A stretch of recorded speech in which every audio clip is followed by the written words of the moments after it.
mon directeur d'établissement dit clairement, mot pour mot, je vous ne donnerai pas 5 €, je ne peux pas parler avec ce genre de personnes, c'est pas possible. Je pense qu'on est plus fort qu'eux et on gagnera cette grève.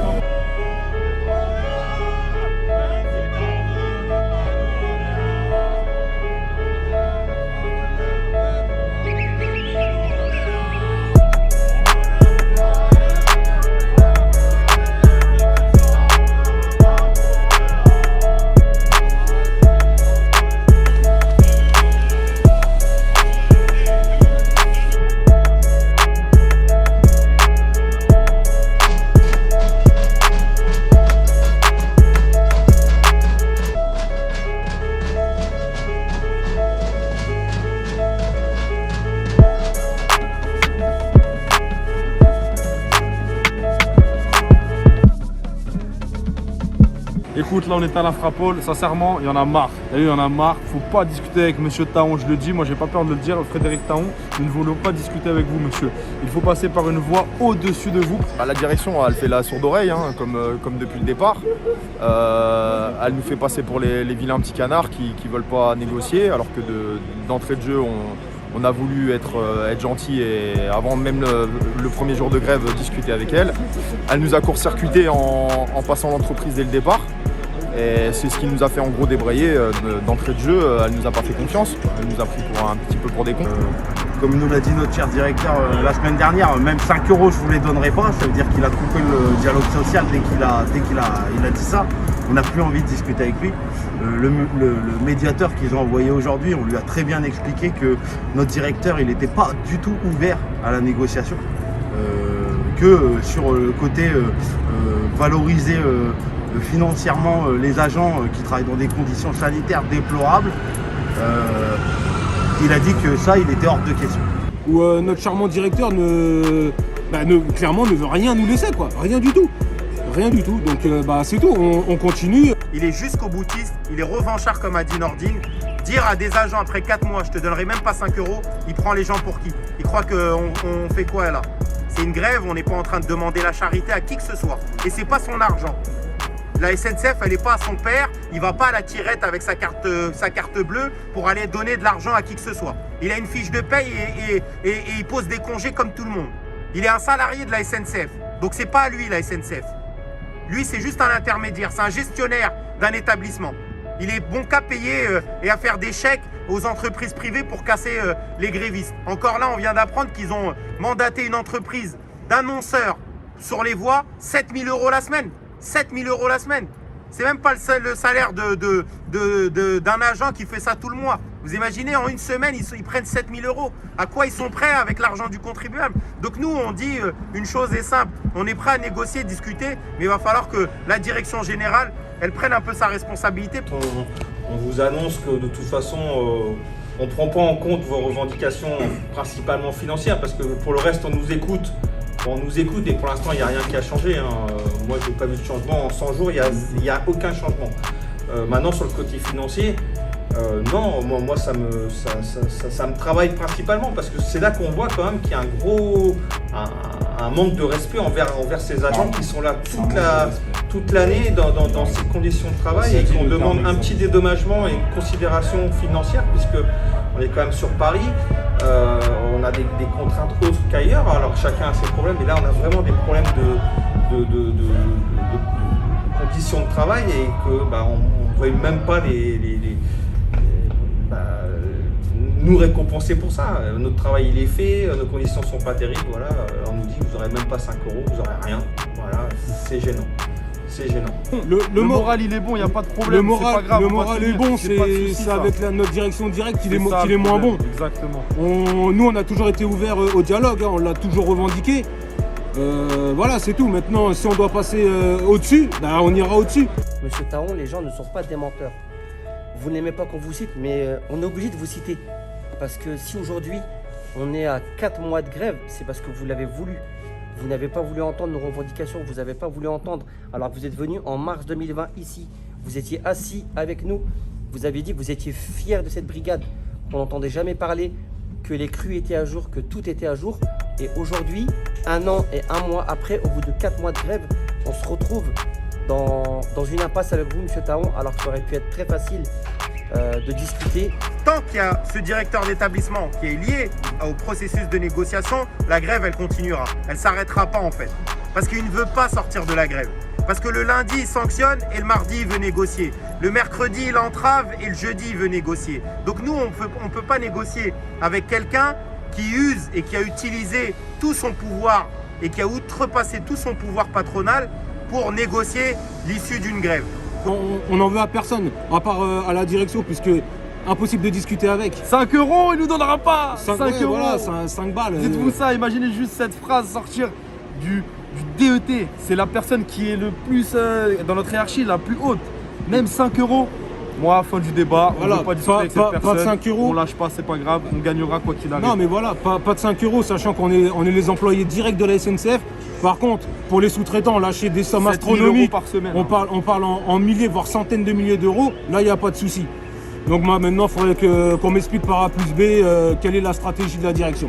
Vous êtes buté, borné. Aujourd'hui, vous avez tout essayé, vous essayez encore et vous essayerez encore. Mais nous aussi, on essaiera encore, on ne lâchera pas. Sachez-le bien, on ne lâchera pas. Parce qu'aujourd'hui, au-delà de la fierté, le message le plus important, c'est que l'union fait la force lorsque la misère la divise. C'est une chose qui est très importante. Pourquoi? Parce qu'on veut nous faire passer pour des méchants. Messieurs, dames, on n'est pas des méchants. On n'est vraiment pas des méchants. On essaye de se battre pour le respect et la dignité. Et les gens ne savent pas qu'en réalité, la première fois où on a vu le directeur d'établissement, il a fallu 2 mois de grève. Que pendant quasiment 1 mois, la grève elle a été entravée. Que la SNCF a été condamnée pour entrave à la grève, justement. Et il condamne la SNCF à payer 5 000 € de dommages et intérêts et 3 000 € pour les frais d'avocat. C'est eux qui ont essayé d'user de toutes les armes possibles et imaginables pour pouvoir briser des agents.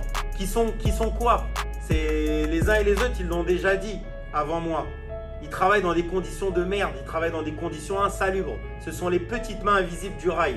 Ce sont les premiers de cordée, comme disait Emmanuel Macron. Ce sont ceux à qui on a promis 2 000 € de primes pour avoir travaillé durant le Covid et à qui on n'a rien donné du tout. Mais il n'y a pas que. Il y en a plein en fait dans la grande distribution, dans les transports, dans la santé, dans l'agroalimentaire et plein d'autres catégories en fait qui ont maintenu le pays et sinon l'humanité à flot, qui ont permis en fait, grâce à leur force de travail en fait, de faire en sorte que les gens ils puissent vivre et continuer à vivre plutôt correctement durant cette période de crise sanitaire. Et ben ces gars-là, ils en font partie.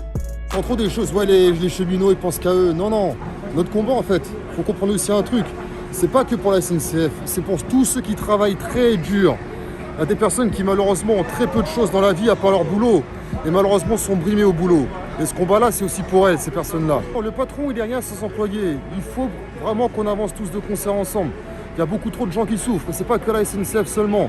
Et il faut aider toutes ces personnes-là. Et j'ai envie que ces gens-là aussi relèvent la tête comme nous on a relevé la tête.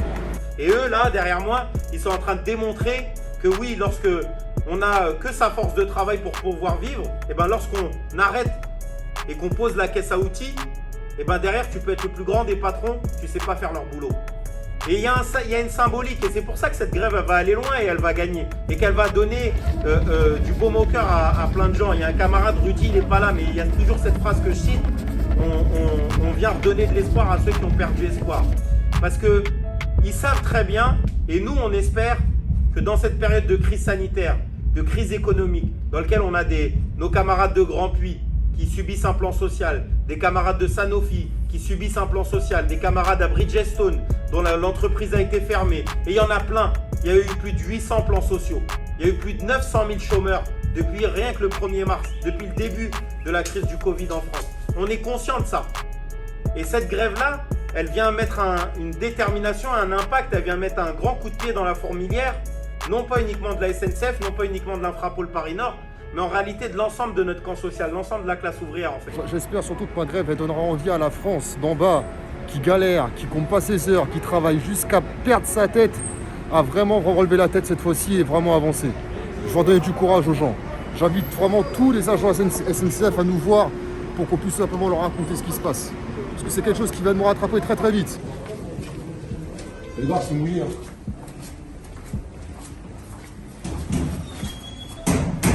travaille en gare souterraine.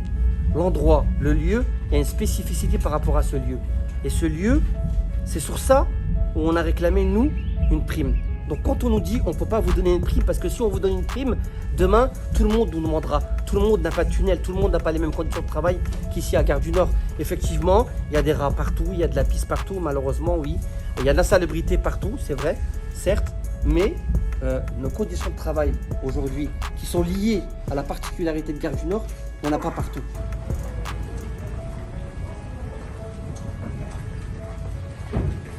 Les souterrains de la Gare du Nord.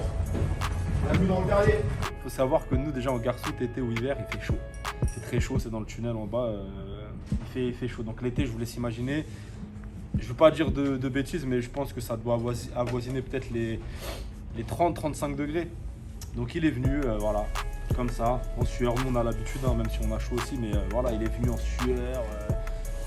Les moustiques de partout, parce que bon, l'été, c'est la saison vraiment des moustiques qui prolifèrent surtout en gare souterraine, c'est infernal. C'est pas des petits moustiques, hein, c'est des trucs, on les entend passer dans nos oreilles, ça fait... Donc voilà, il était là, à se taper de partout.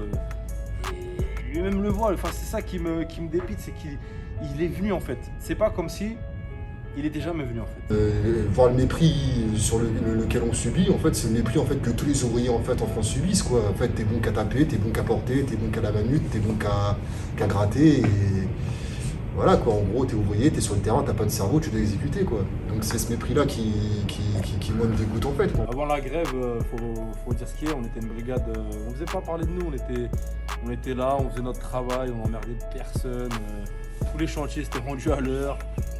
Bien, tout bien, même le DET est venu et l'a dit, Kevin était présent, les chantiers sont faits, même en période de Covid, crise sanitaire, tout est fait, tout est carré quoi. Après, on va pas jeter la pierre. Bien sûr, On va pas leur jeter la pierre, l'erreur est humaine, ça peut arriver. Maintenant, en 3 mois un peu plus de 3 mois de grève, 4 chantiers où c'est que ça se passe mal. Ça, nous, à la rigueur, si on en foire un dans l'année, et encore je suis gentil, c'est le maximum. Comme dit le CEV, le chef, il y a une histoire de savoir-faire, d'expérience. Et ça, on peut pas le remplacer du jour au lendemain, même si on ramène des cadres qui ont peut-être des bacs plus 20, j'en sais rien. Nous, c'est peut-être pas notre cas, mais c'est notre métier. Voilà, c'est tout. Moi, j'étais déjà dans des boîtes privées avant de venir à la SNCF. J'ai quitté d'ailleurs pour ça. C'est les conditions de travail, elles sont exécrables. C'est vraiment, il n'y a pas de savoir-faire déjà. C'est tous des intérimaires, les mecs. C'est tous des intérimaires. Tu viens du jour au lendemain, on te dit prends ça. Tu sais même pas ce que c'est la machine. On va dire prends une tire-fauneuse. Tu dis mais c'est quoi? Il n'y a pas de formation comme nous on a à la SNCF. On t'envoie en formation, on t'apprend. Vraiment, c'est du technique. Certes, on a un métier physique. Mais maintenant, ça devient de plus en plus technique. Et ça, ils l'ont pas. Ce savoir-faire, ils l'ont pas. Que nous, on a à l'interne, à la Gare du Nord, à la brigade souterraine. Ils sont mal faits. Il y a des voies qui ont été interrompues pendant je ne sais combien de temps. Il n'y a pas eu de circulation dessus. Pourquoi? Parce que les travaux n'étaient pas rendus à l'heure et ont mal été faits. Et nous, ça ne nous arrive pas. Nous. Je ne veux pas dire qu'on est parfait. Personne n'est parfait sur Terre. Mais nous, notre travail, on le faisait bien. Et ça, ils ne peuvent pas nous le reprocher. Il y a une différence. C'est qu'on a un chef d'équipe qui, lui, gère une équipe. Le plus important, c'est d'avoir confiance en son équipe. Moi, j'ai confiance en mes gars, je les connais, je connais leurs points faibles, je connais leurs points forts. Il y a un chef d'équipe dans une entreprise privée qui se retrouve avec des intérimaires qu'il ne connaît pas, qui ne savent même pas se déplacer dans les emprises SNCF. Comment on peut pas être en tant que chef d'équipe derrière chaque agent, voir s'il fait bien ce qu'on lui a demandé. Moi, je peux le faire parce que j'ai confiance, ils ont été formés pour. Maintenant, une entreprise privée qui travaille avec des intérimaires, je ne vois pas comment le chef d'équipe peut être derrière chaque geste de ses agents. Est-ce qu'il a mis les bonnes semelles? Est-ce qu'il a mis les bonnes selles? Est-ce qu'il a bien entaillé? Il ne peut pas être partout. Il peut pas être partout, sachant que lui, il est obligé de courir partout pour justement pallier à ses lacunes. Moi, j'ai juste à regarder, à mesurer, et derrière, j'ai confiance parce que mes gars connaissent le boulot. Et ça, je pense que c'est le gros avantage. De toute façon, on le voit. Nous, sur un chantier remplacement de demi-guage, on est 6. Eux, ils arrivent, ils sont 12, 13, 14. Comment on peut être derrière 14 bonhommes qui ne connaissent pas le boulot? Non. Et dans lequel vous êtes intervenu et qui aurait pu poser un déraillement. Alors, sur le remplacement du cœur, notre direction a fait intervenir une équipe voie qui n'est pas expérimentée et qui n'a pas les compétences techniques pour le remplacement de ce type d'appareil de voix. Au niveau sécurité, ils ont les bases, mais par contre au niveau technicité sur vraiment ces points particuliers, ils ne sont pas au courant. Ce cœur était un cœur de croisement à moderniser et il y a toute une procédure à respecter qui n'a pas été faite et ils n'étaient pas au courant parce qu'ils n'avaient pas été formés pour. Donc le résultat, c'est que le cœur s'est retrouvé à une mauvaise position. Cette position pouvait entraîner clairement un déraillement. Et donc on m'a avisé qu'il y avait un souci, qu'ils ne trouvaient pas la solution. Donc je suis intervenu avec mon collègue Rémi pour leur expliquer ce qu'il fallait faire et pourquoi ce cœur était à sa mauvaise position. De nombreux points sont faits à la va-vite par des gens qui n'ont pas l'expérience. On va pour prendre les points Mosin, donc les points de nivellement au niveau des voies, les remplacements de ferraille faits par les entreprises qui sont, je pense qu'ils sont submergés par les chantiers et qui sont limités en nombre d'équipes. Les ESV, les équipes mobiles des brigades, des brigades mobiles qui s'occupent des petits entretiens de voies quand on leur demande de faire des gros remplacements, ils n'ont pas cette expérience. Et pour moi, ça met vraiment en péril la sécurité des circulations actuellement. Tous nos collègues cheminots, ne nous regardez pas, rejoignez-nous, il faut que ça pète partout. Voilà, tout le monde mérite des conditions de travail et de salaire plus dignes. Tout le monde mérite en fait de pouvoir avoir quelque chose de plus, qui a été en première ligne durant toute la période du Covid, qui avons lutté et qui avons travaillé pendant toute cette période-là. Il est normal de pouvoir avoir quelque chose, donc voilà. Nous, quand on était en grève, ils sont venus, ils se sont déplacés jusqu'à Grand Puy. Déjà, ça, c'est une chose. Et nous, on se déplace jusqu'à eux pour leur donner de la force et puisqu'ils en ont besoin. Et moi, j'invite tout le monde à venir leur donner la force. Puisque eux, c'est la sécurité qu'ils ont en main. C'est la sécurité des usagers, des millions d'usagers qui prennent le train. On a fait un chèque de 500 € de la part de la CGT, de la raffinerie de Grand Puy, pour dire à quel point on voulait apporter notre solidarité aux ouvriers. Les cheminots de l'Infrapol sont déterminés à faire plier la SNCF et dire à tous les DET, les TO, les je sais pas quoi, et tout l'alphabet que ces mecs-là sont jeunes, déterminés, qui vont vous faire plier. Voilà, vous êtes pas prêts. Et pour eux, on lâchera rien, et pour nous, on lâchera rien, et pour ceux qui ont perdu espoir, on vous redonnera espoir. Voilà. On va rien lâcher. Tant qu'on n'obtiendra pas ce qu'on voudra, on lâchera pas. 100 jours, ils sont méprisés par leur direction. On en appelle à votre solidarité, messieurs, dames. Donnez à la caisse de grève.